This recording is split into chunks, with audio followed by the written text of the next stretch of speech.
안녕하세요. 유나이티드 읽어주는 남자 정진입니다. 오늘은 라이프치히와의 챔피언스리그 경기에서 유나이티드가 5대0 대승을 거둘 수 있었던 전술적 이유가 무엇인지 한번 읽어보려고 합니다. 우선 유나이티드의 홈 경기이긴 했어도 라이프치히와 파리의 본선 진출을 점치는 사람들이 많았던 만큼 5대0의 대승은 굉장히 이례적인 일이었는데요. 당초 죽음의 조라고 평가받던 H조에서 유나이티드는 파리와 라이프치히를 연이어 잡으며 H조 단독 선두로 굉장히 유리한 위치를 점하게 됐으며 이변의 주인공이 되어가고 있습니다. 이번 경기에서 크게 눈에 띄었던 부분 중에 하나는 경기 외적으로 소샤르 감독이 걸었던 심리전과 그 성과였습니다. 소샤르 감독은 경기 전 기자회견에 맥토미니를 대동하였는데요. 맥토미니가 직전 첼시와의 경기에서 다소 체력적으로 붙이는 모습을 보여주었기에 이때 그를 데리고 나온 것은 그렇게 힘든 상황이더라도 유나이티드의 압박 레벨을 위해서 맥토미니를 포기할 수 없다는 메시지로 보였습니다. 당연히 그의 선발 출장이 예상되었죠. 그러나 정작 실제 경기 선발 명단에서는 현재 유나이티드의 중원을 책임지는 프레드 맥토미니 듀오 중 프레드만이 선발 출전하였고 맥토미니 외치에는 대신 마티치가 선발되었습니다. 여기에서의 블러핑이 나겔스만과 그의 전술 코치들을 보기 좋게 속여 넘겼죠. 라이프치히는 이번 경기에서 특히 왼쪽 측면에 대한 압박에 상당한 공을 들였습니다. 중원을 통한 공격 루트가 막힐 경우 유나이티드의 공격 전개 시발점이 상당 부분 쇼에게서 비롯된다는 것을 염두에 둔 선택이었죠. 그런데 전개에서 특히 취약한 맥토미니가 아니라 마티치가 나서자 라이프치히의 전술 플랜은 상당히 엇나가기 시작했습니다. 마티치는 쇼의 후방으로 빠져서 볼을 받는 작업을 능숙하게 수행할 수 있었고 그로 인해 압박이 풀리는 효과가 발생하였던 것이죠. 맥토미니를 의식하여 들고 나온 라이프치히의 플랜이 마티치의 기용으로 간접적으로 파괴된 것이었습니다. 다시 돌아가서 양팀의 선발 명단을 살펴보면 유나이티드는 4-4-2 다이아몬드 전형을 들고 나왔습니다. 쇼, 맥과이어, 린델레프, 완비사카가 백포를 형성하고 마티치, 포그바, 프레드, 반드백이 중원에서 다이아몬드를 형성했으며 전방에는 마샬과 그린우드가 출전했죠. 맥토미니와 레시포드, 그리고 브루노에게 휴식을 준 것이 크게 눈에 띄는 선발 라인업이었습니다. 한편 라이프치히의 경우 3-5-2 포메이션을 들고 나왔습니다. 코나테, 우파메카노, 할스텐베르크가 백스리를 구성했고 베냐민 헬릭스와 앙헬 리뇨가 좌우 윙백으로 출전했습니다. 케빈 캄프리 중앙 미드필더 위치에서 원볼란테로 뛰는 가운데 은쿵쿠와 올모가 그 앞에서 선발 명단에 이름을 올렸죠. 폴센과 포르스베리는 최상단의 공격수로 출전했습니다. 그런데 실제로 경기 양상을 놓고 보면 라이프치히의 포메이션은 3-1-4-2에 가까웠습니다. 헬릭스가 앙헬 리뇨보다는 약간 처진 위치에서 움직이긴 했지만 좌우 윙백들이 모두 높은 위치까지 가담했고 동시에 공격진의 선수들이 전체적으로 안으로 좁혀 밀집 대형을 구성하는 라이프치히의 전술 기조를 그대로 고수하였죠. 나겔스만 감독은 이러한 시스템을 바탕으로 유나이티드를 높은 위치에서 압박하여 지속적으로 소유권을 확보하며 우위를 점하고자 했습니다. 라이프치히의 이러한 시스템적 핵심은 높은 위치에서의 압박이라는 점에서 앞서 언급했던 라이프치히의 측면 공략 방식은 상당히 눈여겨볼만 했습니다. 라이프치히는 유나이티드가 공을 측면 풀백의 방향으로 보낼 때 빠르게 그쪽 방향의 포워드와 중앙 미드필더, 윙백까지 가세시키는 방식으로 프레싱을 강하게 걸었습니다. 3-1-4-2의 형태로 상당히 높은 위치에서 이 세 선수가 대형을 갖추고 있었기에 별다른 대형 변화 없이도 이 압박은 빠르게 전개될 수 있었죠. 다만 상당히 끈끈한 조직력을 보여준 라이프치히의 선수들에 비해서 개인 기량 면에서 유나이티드의 선수들이 앞서 있었기에 압박의 성공률 자체는 그다지 높게 나타나지 못했습니다. 라이프치히가 주로 압박을 전개하는 위치였던 쇼의 위치에 대하여 마티치가 볼을 받아주는 움직임을 가져가거나 포그바가 측면으로 빠져서 빠르게 공을 받는 양상이 나타났고 여기서 특히 포그바가 두세 명의 선수 사이에서 공을 지켜내는 움직임을 자주 보여주면서 라이프치히의 전방 압박을 무력화시키는데 큰 공헌을 했습니다. 포메이션 상으로는 다이아몬드 형태이지만 실제로는 프레드가 약간 후방으로 쳐지고 포그바가 바깥쪽으로 넓게 움직이는 넓은 사다리꼴 형태로 4-2-2-2에 가까운 포메이션을 형성했기에 쇼는 공을 마티치나 포그바에게 상당히 편안하게 전개할 수 있었죠. 한편 유나이티드 역시 이에 질세라 압박을 상당히 강하게 걸었습니다. 상대가 후방 빌드업을 위해 백스리를 구성하였기에 유나이티드는 반더백을 앞쪽으로 올려서 전방의 투톱, 마샬과 그린우드와 함께 상대 센터백과 1대1 대치가 되도록 만들었습니다. 동시에 실질적인 원볼란트였던 캄플 쪽을 반더백이 적절한 포지셔닝으로 봉쇄하며 볼이 측면으로 전개될 수밖에 없도록 만들었죠. 그리고 볼이 빠져나가기 위해 상대의 미드필더들이 볼을 받기 위해 내려가면 포그바나 프레드가 곧장 따라붙어 이 위치에 대한 압박을 수행했고 특히 프레드는 여기서 특유의 수비 지능과 민첩성을 활용해 여러 차례 높은 위치에서 상대의 공을 끊어내는 데 성공했습니다. 결국 전체적으로 4-3-3 형태로 전개되는 유나이티드 압박 대응이 추구한 것은 상대의 중앙 전개를 봉쇄하는 것이었습니다. 다만 여기서 문제가 있었다면 그것은 역시 전체적으로 중앙 밀집 구조를 띠는 이 좁혀서는 433 시스템에서 측면이 굉장히 자유로워진다는 것이었습니다.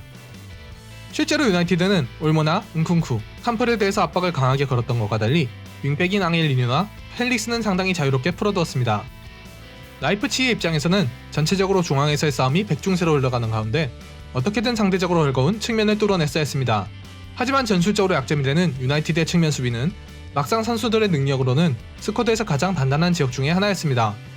세계적인 레벨의 풀백들과 비교해봐도 공격력은 몰라도 수비력에서는 절대 밀리지 않는 쇼와 암비사카 듀오가 지키고 있다는 특이사항이 있었죠. 결국 앙헬리뉴와 벤야민 헬릭스로는 수준급 윙포워드들도 뚫는 것을 버거워하는 유나이티드 측면 수비수들의 대인마크를 뚫어내지 못했고 라이프치히는 하프라인을 넘어서는 공격 기회 중 정작 박스 안으로 투입하는 비율이 현저히 줄어들며 해당 기록에서 올 시즌 경기 중 가장 저조한 수치를 기록했습니다. 결국 유나이티드는 측면에서 1대1 승리를 바탕으로 중원의 선수들을 밀집시켜 전반전부터 강한 압박을 시도한 상대의 공격을 경기 내내 잘 막아낼 수 있었습니다. 그러면서 동시에 마찬가지로 밀집 구조를 중앙에 만든 특성을 활용해 공격 시에는 포그바를 측면 높은 공간에 가담시켜 공격을 주도하고 수비 상황에는 프레드를 전진시켜 강한 전진 압박을 가하며 역습 기회를 만들어내는 데 성공했고 그 결과 선제 득점을 기록할 수 있었죠. 애초에 유나이티드의 경기 계획이 전반전을 어떻게든 버티고 후반전에 맥토미니, 브루노, 레시포드를 집어넣어 경기의 흐름을 가져오는 것이었기에 전반전에 앞서는 상황은 기대 이상의 성과였습니다. 이후로는 경기가 수월하게 풀려나갔습니다. 나겔스만 감독은 경기를 뒤집기 위해 계속해서 공격적인 교체 카드를 꺼내면서 점점 무게중심을 앞으로 실었고 그것은 헐거운 중원과 수비 라인에서의 실책성 플레이와 함께 유나이티드가 가장 잘할 수 있는 역습 체제로 이어지며 레시포드 해트트릭이라는 결과로 나타났죠.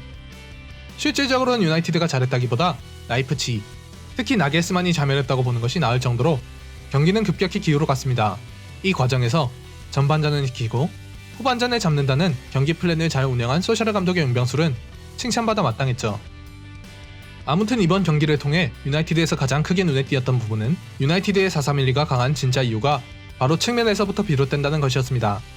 통상적인 4-3-1-2 체제의 풀백들이 보여줘야 할 강한 공격력이나 오버랩 전진은 기대하기 힘들어도 특유의 단단한 대인 수비 능력을 통해 상대를 측면에서 얼마든지 봉쇄할 수 있으니 되려 선수들이 전체적으로 부담없이 중앙에 밀집할 수 있게 되고 중원 싸움에서 이길 수 있는 원동력이 생기게 되었죠.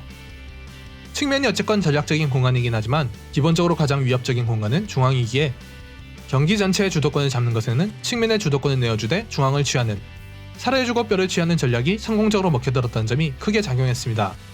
그리고 이 와중에도 측면의 질긴 가죽으로 상대의 칼이 들지 못하게 한 유나이티드의 특장점이 잃는 것은 거의 없이 얻을 수 있는 실리는 다 챙기는 운영으로 나타났던 것이죠.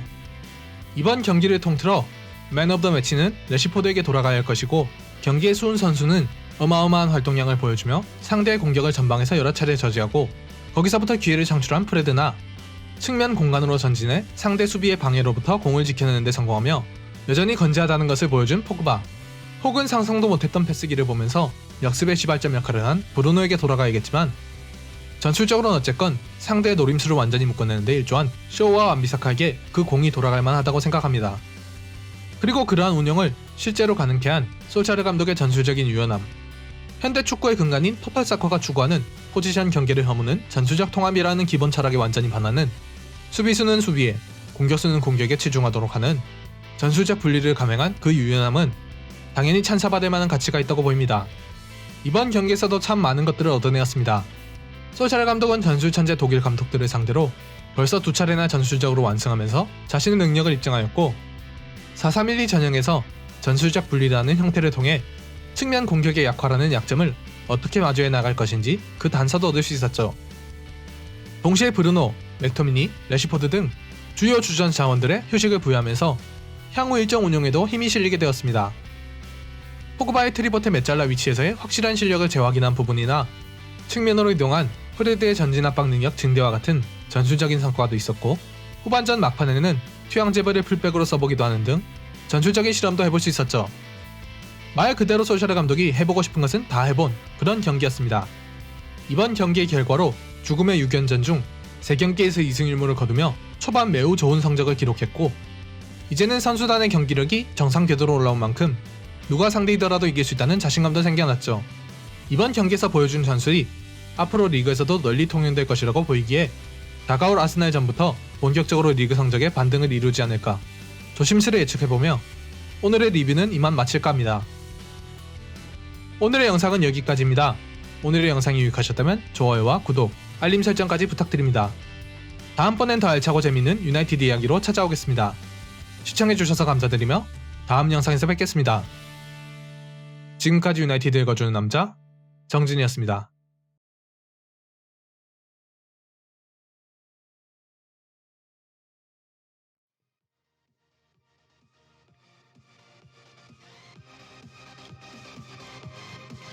이건 안되겠네요. 패배 예상합니다. 네. 맨유 1대0 패배 예상합니다. 네. 아니다, 5대0 패배 예상합니다. 네. 그래야지, 이 영레발 걸어야지 이거 이길 것 같아요. 네. 이 정가 업보가 터져서, 네.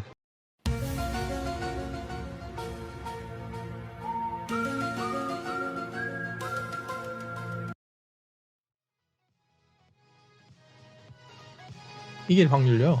저는 조금 높다고, 제가 지금 오늘 정가가 터져가지고, 네. 저는 질 거라 봅니다. 5대0으로 질 거라 봅니다. 네. 오늘 정가 포텐이 터진 날이기 때문에, 야, 텔레스 오늘 그거야. 핵심이야 했는데, 텔레스가 오늘 키맨이야, 전술적 키맨이야 했는데, 텔레스 명단제 터진 날이라서, 네. 오늘 5대0으로 질 것 같습니다. 네.